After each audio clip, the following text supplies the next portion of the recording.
Hi friends, good evening all of you. आप लोग को 20 प्रश्नों का क्यूज रोज़ाना चल रही थी। आज भी आप लोग को 20 प्रश्नों की श्रृंखला आप लोग के सामने स्क्रीन पर आ रही है। तो आज का पहला प्रश्न दिख रहे हैं। आज का पहला प्रश्न क्या है? आज का पहला प्रश्न आपके स्क्रीन पर आ चुका है। कर्क रेखा को 2 बार काटने वाली नदी कौन है? यही आपका प्रश्न है।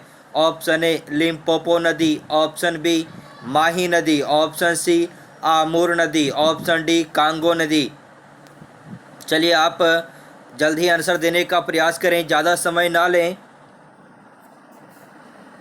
चलिए बहुत अच्छा, बहुत कम आंसर आती है। आप लोग शेयर मन से नहीं कर रहे हैं, तो प्लीज़ जो इस चैनल से नए जुड़े हैं तो प्लीज़ सब्सक्राइब कर दें और अपने मित्रों के पास ज़रूर शेयर करें ताकि सबको सूचना मिल जाए कि 20 प्रश्नों का क्यूज डेली 8 बजे रात में चल रहा है। तो सारे लोग भाग लें क्यूज में, तो अच्छा लगेगा, आप लोग का मनोबल भी ऊंचा होगा। तो इसका आंसर कुछ लोगों ने आंसर दिया है, कर्क रेखा को 2 बार काटने वाली नदी कौन है। कुछ आंसर दिया है लेकिन कुछ का तो गलत है। चलिए देखते हैं इसका आंसर क्या है। तो कर्क रेखा को 2 बार काटने वाली नदी कौन है? Option number B is right answer है, माही नदी। ठीक है, माही नदी। कर्क रेखा को 2 बार काटने वाली नदी कौन है? माही नदी है। ठीक है, अब लिम्पोपो की बात करते हैं। तो माही नदी कहाँ है, पहले इस पर बात करते हैं। माही नदी कहाँ है? तो माही नदी आपका भारत में ही बहती है। ठीक है, लिम्पोपो नदी, याद करिएगा कि मकर रेखा को 2 बार काटने वाली नदी कौन है? लिम्पोपो नदी। मकर रेखा को 2 बार काटने वाली नदी कौन है? लिम्पोपो नदी। और लिम्पोपो नदी दक्षिण अफ्रीका में बहती है। ऑप्शन नंबर सी आमूर नदी। आमूर नदी पर प्रश्न आपका देता है कि चीन और रूस की सीमा बनाने वाली नदी कौन है? आमूर नदी है। ठीक है, ऑप्शन नंबर डी कांगो नदी। तो विषुवत रेखा को 2 बार काटने वाली नदी कौन है? तो कांगो नदी, और एक जायरे नदी भी है। ठीक है, विषुवत रेखा को 2 बार काटने वाली नदी कौन है? कांगो और जायरे। ठीक है, चलते हैं अगले प्रश्न की ओर। आपका अगला प्रश्न बहुत अच्छा प्रश्न है। आधुनिक कंप्यूटर की खोज सर्वप्रथम कब हुआ था? आधुनिक कंप्यूटर की खोज सर्वप्रथम कब हुआ था? यही आपका प्रश्न है। Option A 1960, option B 1946, option C 1901, option D कोई नहीं। ठीक है, आप क्विक आंसर देने का प्रयास करें, क्विक आंसर देने का प्रयास करें, जल्दी आंसर दें, ज़्यादा समय ना लें।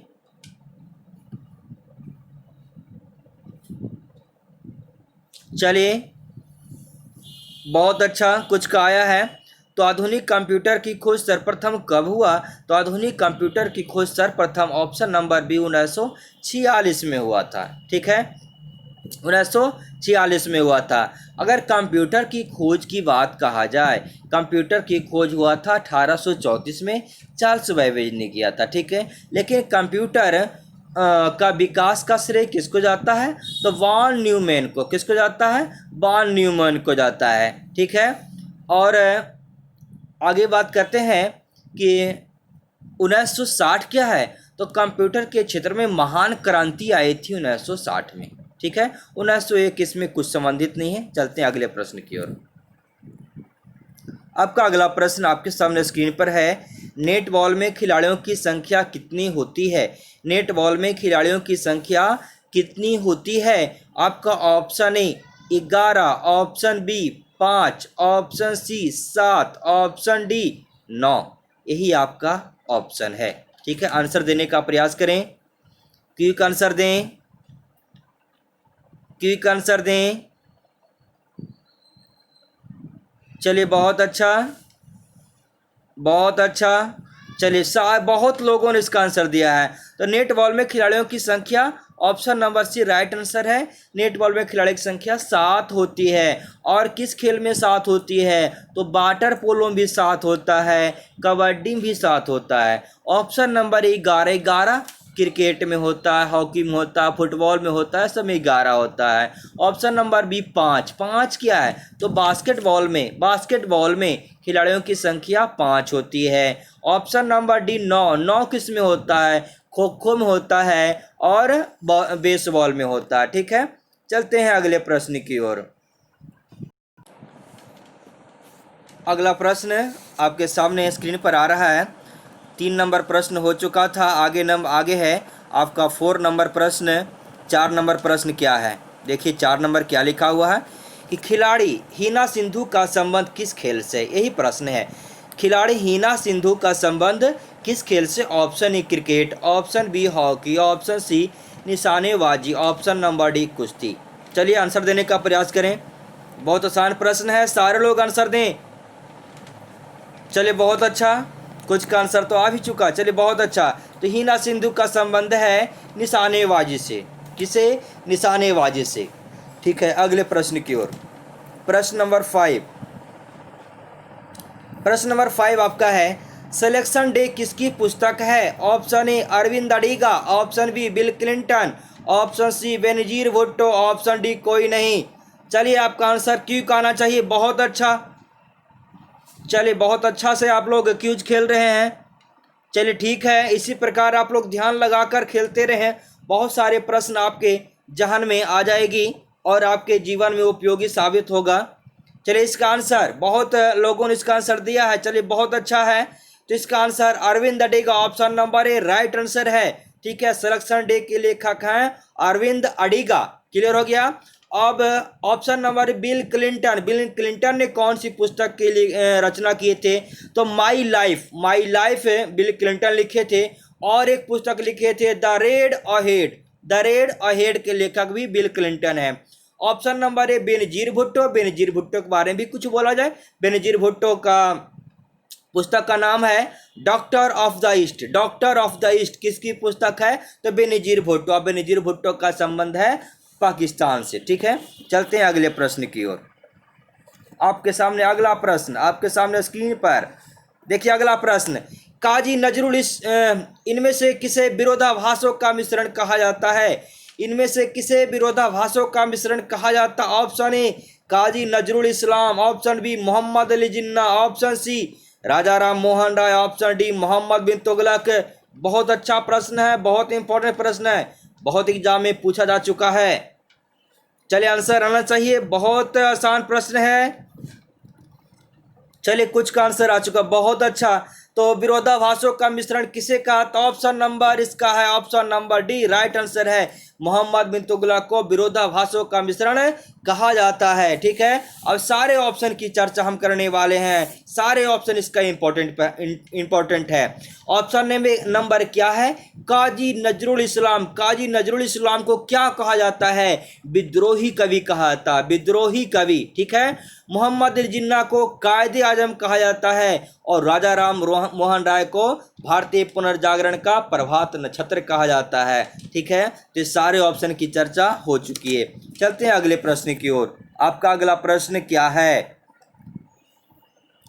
आपका अगला प्रश्न है, हाइड्रोजन बम की खोज किसने की? Option A Samuel T Cohen, option B Edward Teller, option C Robert Oppenheimer, option D Teller एवं यंग। चलिए क्विक आंसर देने का प्रयास करें। हाइड्रोजन बम की खोज किसने किया? बहुत अच्छा प्रश्न है। चलिए बहुत अच्छा, कुछ का आंसर तो आ रहा है। चलिए ठीक है, हाइड्रोजन बम की खोज किसने किया? ऑप्शन नंबर कौन सही होगा? चलिए बताइए जल्दी से। कुछ का ही आंसर आता है, सारे लोग आंसर देने का प्रयास करें। ठीक है, हाइड्रोजन बम की खोज किसने किया? Edward Teller, option number B right answer है। और एडवर्ड टेली ने हाइड्रोजन बम की खोज 1952 में किए थे। ठीक है, ऑप्शन नंबर 1 की चर्चा करते हैं। सैमुअल टी कोहेन ने किसकी रचना की? तो न्यूट्रॉन बम की। सैमुअल टी कोहेन किसकी रचना की? न्यूट्रॉन बम की रचना किए थे। Option number C Robert Oppenheimer किसकी खोज किए थे? परमाणु बम की खोज किए थे। ऑप्शन नंबर डी टेलर एवं यंग। टेलर एवं यंग किसकी खोज किए थे? तो आधुनिक रडार की खोज किए थे टेलर एवं यंग। याद रहेगा, रडार की खोज रॉबर्ट वाटसन वाट, लेकिन आधुनिक रडार की खोज किए थे टेलर एवं यंग। चलते हैं अगले प्रश्न की ओर। अगला प्रश्न आपके सामने स्क्रीन पर है। पीत का पीएच मान कितना होता है? पीत का पीएच मान कितना होता है? Option A 7.4, option B 6.4, option C 2.2, option number D 7.7। चलिए आंसर दीजिए। बहुत अच्छा प्रश्न है। पीत का पीएच मान, चलिए बहुत अच्छा। चलिए ठीक है, कुछ का आंसर तो आ रहा है, कुछ का आंसर लेट से आता है। चलिए ठीक है, तो इसका आंसर पीत का पीएच मान option number D right answer है 7.7। ठीक है, तो ऑप्शन नंबर ए क्या है? 7.4 रक्त का पीएच मान है। ऑप्शन नंबर बी क्या है? और 6.4 दूध का पीएच मान है। ऑप्शन नंबर सी 2.2 नींबू का पीएच मान है। अगले प्रश्न की ओर चलते हैं। अगला प्रश्न आपके सामने स्क्रीन पर है। लिखा हुआ है इनमें से किसमें कैल्शियम हाइड्रोक्साइड का उपयोग नहीं होता? ठीक है, आपका क्वेश्चन है क्वेश्चन नंबर 9, इनमें से किसमें कैल्शियम हाइड्रोक्साइड का उपयोग नहीं होता? इसका ऑप्शन घरों में चूना पोतने में, ऑप्शन बी ब्लीचिंग पाउडर बनाने में, ऑप्शन सी साबुन बनाने में, ऑप्शन डी जल को मृदु बनाने में। चलिए आपका आंसर क्यों कहना चाहिए? क्यों लेट क्यों हो रही है? क्यों कड़ा प्रश्न है? आंसर देने का प्रयास करें। गलत दे या सही दे, आंसर देने का प्रयास करें। सही देने पर विश्वास बढ़ता है और गलत करने से क्या होता है? याद हो जाता है। चलिए ठीक है, तो कैल्शियम हाइड्रोक्साइड का उपयोग किसमें नहीं होता है? इसका answer option number C right answer है। साबुन बनाने में इसका उपयोग नहीं होता है। ठीक है, बाकी सारे में इसका उपयोग होता है। अगले प्रश्न की ओर।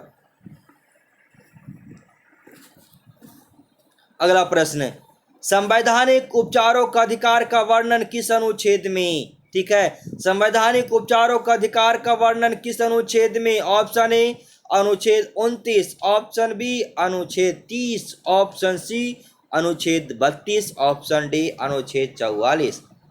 चलिए क्विक आंसर देने का प्रयास करें। बहुत आसान प्रश्न है, बहुत अच्छा प्रश्न है, बहुत सारे एग्जाम में पूछ चुका है। संवैधानिक उपचारों का अधिकार किस अनुच्छेद में? चले बहुत अच्छा आंसर है, सारे लोग का आंसर बहुत अच्छा, बहुत सही आंसर है। चले ठीक है, इसका answer option number C right answer है। संवैधानिक उपचारों का अधिकार का वर्णन अनुच्छेद 32 में है। ठीक है, तो अनुच्छेद 29 में क्या है? अनुच्छेद 29 में क्या है, इसकी चर्चा भी किया जाना चाहिए। अनुच्छेद 29 में है अल्पसंख्यक वर्गों के हितों का संरक्षण। अल्पसंख्यक वर्गों के हितों का संरक्षण अनुच्छेद 29 में है। अनुच्छेद 30 क्या है? शिक्षा संस्थानों में अल्पसंख्यक वर्गों का अधिकार अनुच्छेद 30 में है। अनुच्छेद 44 में क्या है? नागरिकों के लिए एक समान सिविल संहिता अनुच्छेद 44 में है। ठीक है, अगले प्रश्न की ओर चलते हैं। सारे प्रश्न आपका इंपॉर्टेंट है। ठीक है, आपका 11वां नंबर प्रश्न है, स्वामीनाथन समिति का संबंध किससे है? ठीक है, हमसे प्रश्न पढ़ने से पहले आप आंसर देने का प्रयास करते, बहुत अच्छा बात है। ठीक है, प्रश्न को देखते हैं और आंसर देते, बहुत अच्छी बात है। यह जल्दीबाजी जो है सारे लोग में होना चाहिए, यह एक्टिविटी सारे लोग में होना चाहिए कि प्रश्न को पढ़कर आप स्वयं आंसर देने का प्रयास करें। तो 11वां प्रश्न है, स्वामीनाथन समिति का संबंध किससे है? ऑप्शन नंबर ए जनसंख्या नीति से, ऑप्शन नंबर बी बेरोजगारी के अनुमान से, ऑप्शन सी कर सुधार से, ऑप्शन डी बीमा क्षेत्र में सुधार से। चलिए कुछ का आंसर तो आ चुका, बहुत अच्छा।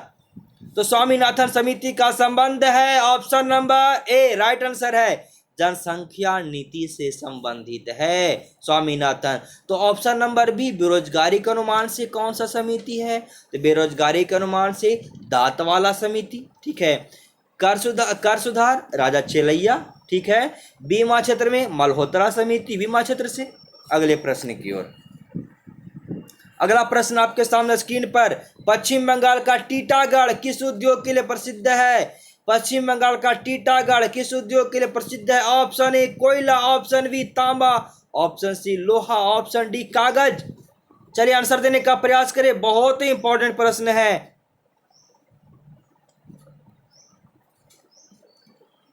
चलिए ठीक है, चलिए बहुत अच्छा, कुछ का आंसर आ चुका है। तो पश्चिम बंगाल का टीटागढ़ जो है कागज उद्योग के लिए प्रसिद्ध है। किसके लिए? कागज उद्योग के लिए प्रसिद्ध है।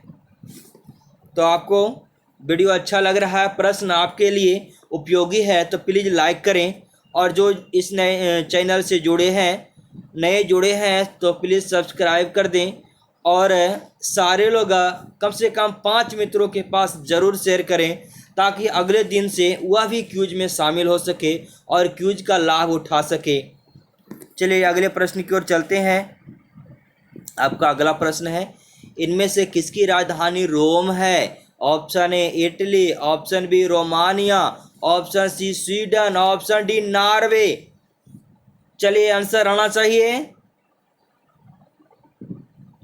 इनमें से किसकी राजधानी रोम है? Option A Italy, B Romania, C Sweden, D Norway. चलिए कुछ का आंसर आ चुका, बहुत अच्छा है। ठीक है, रोम की राजधानी कहाँ है? ऑप्शन नंबर ए इटली है। ठीक है, रोम की राजधानी इटली है, और ऑप्शन नंबर बी रोमानिया। ठीक है, रोमानिया देश है और रोमानिया की राजधानी बुखारेस्ट है। उसी प्रकार स्वीडन भी देश है और स्वीडन की राजधानी स्टॉकहोम है। उसी प्रकार नॉर्वे भी देश है और नॉर्वे की राजधानी ओस्लो है। चलते हैं अगले प्रश्न की ओर। प्रश्न नंबर आपका 14, विजयनगर आने वाला विदेशी यात्री नूनीज कहाँ का था? Option number A Italy, option B फारस, ऑप्शन सी पुर्तगाल, ऑप्शन डी कोई नहीं। चलिए आंसर दीजिए, नूनीज कहाँ का था? नूनीज कहाँ का था? चलिए आंसर दीजिए। चलिए ठीक है, कुछ का आंसर आ चुका, बहुत अच्छा। तो विजयनगर आने वाला यात्री नूनीज कहाँ का था? इसका answer option number C right answer है, पुर्तगालियों। ठीक है, पुर्तगालियों। क्लियर हो गया? पुर्तगाली मतलब पुर्तगाल का था। ठीक है, पुर्तगाल से यह आया था, और कब आया था? 1535 में आया था, और किसके समय आया था? अच्युत राय के समय आया था। ठीक है, और विजयनगर शासक और भी आए थे, जैसे निकोलो कॉन्टी आए थे, वह इटली के थे। फारस पर अब्दुल रजाक आए थे विजयनगर, तो वह फारस के थे। ठीक है, अगले प्रश्न की ओर। प्रश्न नंबर आपका 15, हवा में पौधों को उगाना क्या कहलाता? Option A horticulture, option B aeroponic, option C hydroponics, option D olericulture. चलिए बहुत अच्छा, इसमें कुछ ऑप्शन की जिक्र कुछ वीडियो पहले भी हो चुकी थी, तो आप अगर याद किए हैं तो यह जो आसानी से आपको मरा जाएगा। चलिए, हवा में पौधों को उगाना क्या कहलाता है? आंसर आना चाहिए, क्विक आंसर आना चाहिए। हवा में पौधों को उगाना क्या कहलाता है? चलिए ठीक है, कुछ का answer option number B aeroponic. ठीक है, ऑप्शन नंबर सी हाइड्रोपोनिक, जल में पौधों को उगाना हाइड्रोपोनिक्स का आता है, जल संवर्धन का अध्ययन हाइड्रोपोनिक्स। ठीक है, और ऑप्शन ए और ऑप्शन डी की चर्चा आपका पिछले वीडियो में भी हो चुका था। ठीक है, तो अगले प्रश्न की ओर चलते हैं। प्रश्न नंबर 16, कोसल महाजनपद की राजधानी कहाँ है? Option number A Shravasti, option number B Kaushambi, option number C Girivraj, option number D Vaishali. Kosala mahajanapada की राजधानी ऑप्शन नंबर, चलिए सही देने का प्रयास करें, सारे लोग आंसर दें। चलिए बहुत अच्छा, बहुत सही आंसर है। चलिए ठीक है, तो कोसल की राजधानी कहाँ है? श्रावस्ती है। ठीक है, और कौशाम्बी किसकी राजधानी है? वत्स की राजधानी कौशाम्बी है। ऑप्शन नंबर सी गिरिवराज किसकी राजधानी है? मगध की राजधानी गिरिवराज है। वैशाली किसकी राजधानी है? बज्जी की राजधानी वैशाली है। अगले प्रश्न की ओर। इसी प्रकार आप अच्छे से क्यूज खेलें, ध्यानपूर्वक क्यूज खेलें, बहुत मजा आने वाला है। आपके लिए सारा प्रश्न उपयोगी है। तो अगले प्रश्न 17 नंबर प्रश्न, किसी वस्तु की कार्य करने की क्षमता को उस वस्तु का कहते हैं, क्या कहते हैं? ठीक है, किसी वस्तु की कार्य करने की क्षमता को उस वस्तु का क्या कहते हैं? ऑप्शन ए ऊर्जा, बी शक्ति, सी संवेग, डी भार। चलिए आपका आंसर आना चाहिए, क्विक आंसर देने का प्रयास करें। चलिए आंसर तो आ रहा है लेकिन कुछ का तो गलत आ रहा है, आप प्रश्न को सही से नहीं समझ पाए। चलिए ठीक है, इसका आंसर बता रहे हैं, किसी वस्तु की कार्य करने की क्षमता को ऊर्जा कहते हैं, ना कि शक्ति कहते हैं। शक्ति किसको कहते हैं? कार्य करने की दर को शक्ति कहते हैं। याद हुआ, कार्य करने की दर को शक्ति कहते हैं, कार्य करने की दर को शक्ति कहते हैं। क्लियर हो गया। और संवेग किसको कहते हैं? द्रव्यमान और वेग के गुणनफल को संवेग कहा जाता है। और भार किसको कहते हैं? उत्तोलक द्वारा बोझ उठाया जाता है, उसी को हम क्या कहते हैं? भार कहते हैं। चलते हैं अगले प्रश्न की ओर। प्रश्न नंबर 18, राष्ट्रीय विज्ञान दिवस कब मनाया जाता है? यही आपका क्वेश्चन है। राष्ट्रीय विज्ञान दिवस कब मनाया जाता है? ऑप्शन ए 28 जून, ऑप्शन बी 28 फरवरी, ऑप्शन सी 21 फरवरी, ऑप्शन डी 3 जून। चलिए आपका आंसर आना चाहिए, बहुत आसान प्रश्न है। राष्ट्रीय विज्ञान दिवस, चलिए बहुत अच्छा, सही आंसर आ रहा, बहुत अच्छा। चलिए इसका answer option number B right answer है, 28 फरवरी को विज्ञान दिवस मनाया जाता है। ठीक है, अगले प्रश्न की ओर चलते हैं। बिली बॉब कहाँ की चलने वाली शीतल हवा है? बिली बॉब कहाँ की चलने वाली शीतल हवा है? Option number A Alaska, option B Spain एवं France, option C Sudan, option D Brazil. चलिए आंसर दीजिए, बिली बॉब कहाँ की चलने वाली शीतल हवा है? चलिए ठीक है, कुछ का आंसर आ चुका, बहुत अच्छा। बिली बॉब अलास्का की चलने वाली शीतल हवा है, यानी ठंडी हवा है। क्लियर हो गया, बिली बॉब अलास्का। ठीक है, ऑप्शन नंबर बी स्पेन एवं फ्रांस। स्पेन एवं फ्रांस में कौन सी हवा चलती है? मिस्ट्रल। मिस्ट्रल शीतल हवा कहाँ चलती है? स्पेन एवं फ्रांस में। ऑप्शन नंबर सी सूडान, तो हाबूब, हाबूब शीतल हवा कहाँ चलती है? सूडान में। और फिरियाजेम कहाँ चलती है? ब्राजील में। अगले प्रश्न आपके सामने स्क्रीन पर है, किस राज्य सरकार ने रोजगार सेतु ऐप लॉन्च किया है? किस राज्य सरकार ने रोजगार सेतु ऐप लॉन्च किया है? Option A Madhya Pradesh, option B Bihar, option C Uttar Pradesh, option D Telangana. चलिए आप आंसर देने का प्रयास करें, क्विक आंसर दें। चलिए रोजगार सेतु ऐप किसने लॉन्च किया? चलिए ठीक है, इसका answer option number A right answer है, मध्य प्रदेश सरकार ने रोजगार सेतु ऐप लॉन्च किया है। ठीक है, ये आपका क्विज का 20 प्रश्न था। और आपका जो कल का प्रश्न है उसका आंसर देखते हैं, आपके सामने स्क्रीन पर आ रहा। कल का प्रश्न क्या था? एशिया में सबसे अधिक जनसंख्या वाला देश कौन है? इसका answer option number A right answer है। और बहुत लोगों ने इसका आंसर दिया, बहुत अच्छी बात है। सब लोगों को मेरी तरफ से धन्यवाद है कि आप लोग सही सही आंसर दिए हैं। और उसका सही आंसर देने वाले हैं शक्ति कुमार, उसके बाद राजकुमार हैं, ठीक है, उसके बाद सत्यम है, उसके बाद ब्रजेश हैं, उसके बाद राखी कुमारी हैं। इस प्रकार बहुत सारे इसका सही आंसर दिए, बहुत अच्छी है। ठीक है, इसी प्रकार आप लोग ध्यानपूर्वक आंसर देते रहें, बहुत मज़ा आने वाला है और आपके जीवन में उपयोगी साबित होने वाला भी है। ठीक है, चलते हैं अगले प्रश्न। आपका जो होमवर्क है कमेंट बॉक्स में भेजने के लिए, आपका प्रश्न आपके सामने स्क्रीन पर है, आप इसे देखिए और आप आंसर देने का प्रयास करें। ठीक है, तो इसका आंसर वीडियो समाप्त होने के बाद स्क्रीन पर देना है कमेंट बॉक्स में।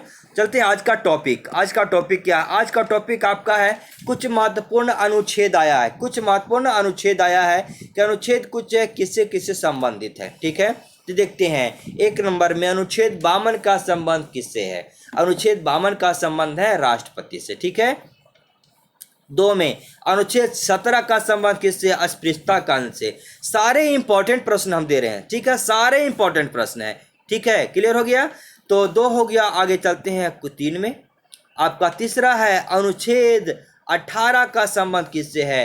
तो अनुच्छेद 18 का संबंध उपाधियों का अंश से, और इसी अनुच्छेद के तहत भारत का सर्वोच्च सम्मान भी दिया जाता है, जैसे भारत रत्न, पद्म श्री, ये सब अनुच्छेद 18 के तहत दिया जाता है। ठीक है, चलते हैं अगले प्रश्न। आपका क्या है? अनुच्छेद 50। अनुच्छेद 50 का संबंध किससे है? तो कार्यपालिका और न्यायपालिका से। ठीक है, कार्यपालिका और न्यायपालिका से संबंधित है अनुच्छेद 50। ठीक है, चलते हैं प्रश्न नंबर आपका 5। अनुच्छेद 40। अनुच्छेद 40 का संबंध है ग्राम पंचायतों का संगठन से। बहुत सारे तो सुनकर याद हो जाता है, बहुत अच्छा, ध्यान लगाइए और याद हो जाएगा। 6 में अनुच्छेद 351। 351 का संबंध किससे है? तो हिंदी को प्रोत्साहन देना अनुच्छेद 351 से है। Question number 7। अनुच्छेद 51 के क का संबंध किससे है? मौलिक कर्तव्य से। अनुच्छेद 51 का क का संबंध मौलिक कर्तव्य से। ठीक है, तो यह आपका होमवर्क जो है महत्वपूर्ण प्रश्न के अंतर्गत आता है। ठीक है, तो अगर वीडियो आप लोग को अच्छा लगा है तो प्लीज़ लाइक करें, और जो नए जुड़े हैं प्लीज़ सब्सक्राइब करें, और अपने मित्रों के पास भेजने के लिए कंजूसी ना करें। जितना भेजिएगा उतना ज़्यादा इसमें लोग जुड़ेंगे और मन लगेगा। ठीक है, तो आज का वीडियो इतना ही दूर तक। गुड नाइट, जय हिंद ऑल ऑफ यू।